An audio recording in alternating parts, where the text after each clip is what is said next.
Touch the Lake and welcome to Tibet This Week, where we bring you weekly news edition on Tibet, His Holiness the Dalai Lama and Central Tibetan Administration. Let's have a look at today's headlines. His Holiness expressed sadness over the heavy rains and landslides in Kerala. Sikyong Tsering addresses Tibetan communities in Wisconsin, Minnesota and Chicago. Speaker Khenpo Sonam Tenphel meets the Japanese Parliamentarian Support Group for Tibet in Tokyo.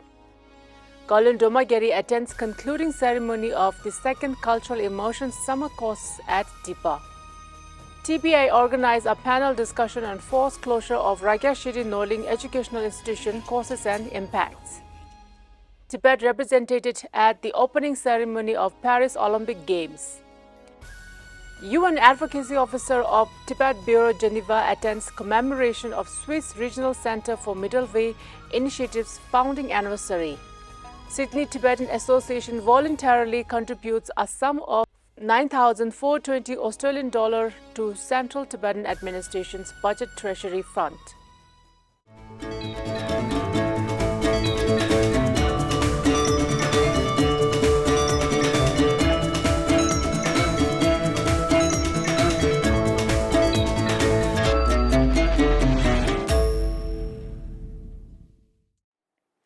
On Wednesday this week, His Holiness the Dalai Lama has written to Pinarayi Vijayan, the Chief Minister of Kerala, to express his sadness about the loss of life, injuries, devastation of property, and the general hardship so many people are facing as a result of massive landslides in the Wayanad region of Kerala. His Holiness offered his condolences and prayers to the families who have lost loved ones and to everyone affected by this disaster. As a gesture of his solidarity with the people of Kerala, His Holiness have asked the Dalai Lama Trust to make a donation towards the relief and rescue efforts. As part of the ongoing official engagements in the United States, Sikyong Tsering of the Central Tibetan Administration attended celebrations extending gratitude to the United States government for enacting the Resolve Tibet Act at various Tibetan community centers and addressed the gatherings in Madison, Wisconsin, Minnesota and Chicago. On 27th July, Sikyong gave a speech to the Tibetan community at the auditorium of the Wisconsin Tibetan Association, followed by an address at the auditorium of the Tibetan American Foundation of Minnesota. On the subsequent day, Sikyong met and interacted with the Tibetan community in Chicago. In his keynote speech to Tibetans in these cities, Sikyong emphasized the current Kashak's firm dedication to achieving His Holiness the Dalai Lama's vision across all administration areas, including the political spectrum. He stressed the importance of maintaining dialogue with Chinese counterparts to peacefully address the long-standing Tibet-China conflict through the middle way approach and called for unity amongst Tibetans, regardless of differing political opinions, in legitimizing the polarities of middle way approach. In addition, Sikyong paid an obeisance to His Holiness the Dalai Lama in upstate New York on Monday this week during a special audience. Khenpo Sonam Tenphel, the Speaker of Tibetan Parliament in exile, is officially visiting Tokyo, Japan from 27th July to 2nd August.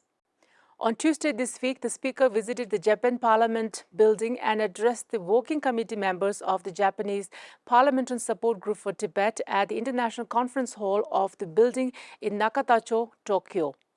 Honorable Shimomura Haguban, Chairman of the Japan Parliamentary Support Group for Tibet, welcomed Speaker Khenpo Sonam Tenphel and appraised him of the strong support from the Japanese parliamentarians for the Tibet issue. Chairman Shimomura also talked about the colonial boarding schools and increased repression in China. He informed the committee of the plan to organize the 9th World Parliamentary Convention on Tibet, WPCT, in Tokyo in 2025 and discussed further on the preparation of the convention. Venerable Khenpo Sonam Tenphel thanked Chairman Shimomura Haguban, Secretary Ishikawa and others for welcoming him and for all the support they have been extending for the Tibet issue and the Tibet House Japan office. He updated the Parliament Committee on the continued repressions in Tibet and spoke on the recent closure of the Jingmi Gelsen School in Golok. He informed the members of how His Holiness the Dalai Lama worked hard and introduced democratic governance in exile.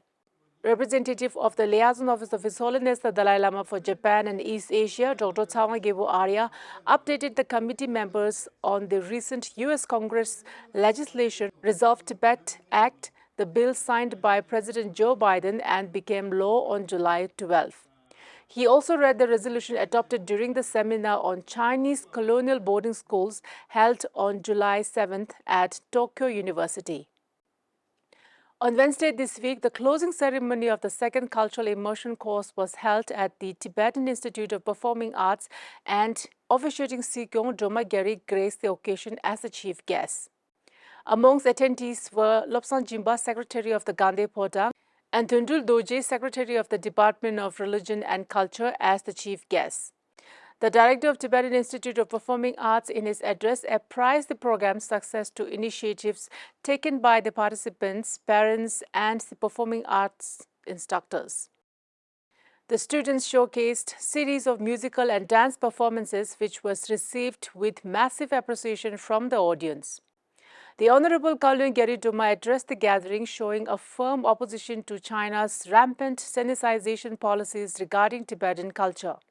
She spoke on following the words of His Holiness the Dalai Lama by Tibetans in exile to preserve Tibetan culture, and carrying that legacy forward has been TIPA's core mission, which His Holiness established a few months after coming to India in 1959. The course was held from 1st to 31st July, and 30 students from the US, Switzerland and Germany attended. On Monday this week, the Tibet Policy Institute of Central Tibetan Administration hosted a panel discussion titled Forced Closure of Ragya Norling Educational Institute, Causes and Impacts. The event featured distinguished panelists including Penpa, member of the Tibetan Parliament and chief editor of Tibet Times, Tsering, director of the Tibet Policy Institute of Central Tibetan Administration, and Shide Dawa, researcher at Tibet Watch and former student of Ragya Norling Educational Institute. Parliamentarian Penpa highlighted the challenges and restrictions Ragya Norling faced in its educational endeavors. She stated between 1994 and 2021, more than 2,200 students graduated from this institution and 253 were former staff members. As of 2021, this year in 2024, more than 120 students have graduated from the same institute. Shide Dawa, a former student of Ragya Norling Educational Institute, shared his experiences and memories from his school days. He remarked that Gen Jingmi wasn't someone of high social status or wealth who established the university, but rather a humble monk from a nomadic region who made it possible through immense effort and dedication to the Tibetan language. Tenzin Lekshe, the spokesperson and additional secretary of the Department of Information and International Relations, expressed strong opposition to the Chinese government's policy of shutting down Tibetan schools and replacing them with boarding schools. He argued that these measures aim to undermine Tibetan culture, religion and people. Tibet Policy Institute Director Tsering addressed the future prospects for Tibetan language education in the light of the closure of the Ragya Norling. He emphasized that to shape a positive future for Tibet, it is crucial to understand and address the current situation.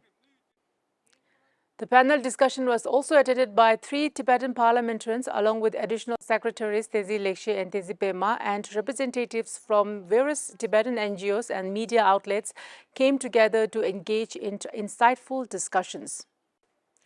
Representative Rinzi Gengkhan led a Tibetan delegation comprising coordinator Thupten Tsering, Tibetan Community President Pema Rinchen, and former President Venerable Tenzin Penpa as invited guests to the opening ceremony of Paris Olympic Games along the Seine River, following through the heart of the City of Light.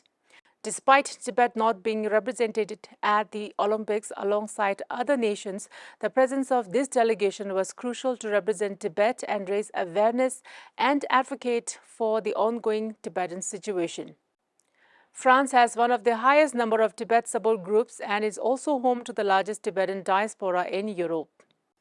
Pinso Topkel, the UN Advocacy Officer at the Tibet Bureau in Geneva, attended the event celebrating founding anniversary of the Regional Center for Middle Way Initiative of Switzerland at Tibet Institute Rigon, along with Abbot of the Tibet Institute Rigon on 28 July. It was also attended by Kamachugi, acting president of the Swiss and Liechtenstein Tibetan Community Association, Chamba Samto, co-president of the Swiss-Tibetan Friendship Society, Swiss-based former Tibetan parliamentarians and former representatives of the Office of Tibet and others from non-governmental Tibetan civil societies. On Wednesday this week, President Ngawang Chuzi and the executive member of the Sydney Tibetan Association visited the Office of Tibet in Canberra to voluntarily hand over a sum of 9,420 Australian dollars as a contribution to the Central Tibetan Administration's Budget Treasury Fund. The association's president noted that the 18th Sydney Tibetan Association unanimously approved this annual contribution to the Budget Treasury Fund as a way to express their gratitude for His Holiness the Dalai Lama and the Central Tibetan Administration. That is all the news for this week's edition of Tibet This Week. Thank you so much for watching.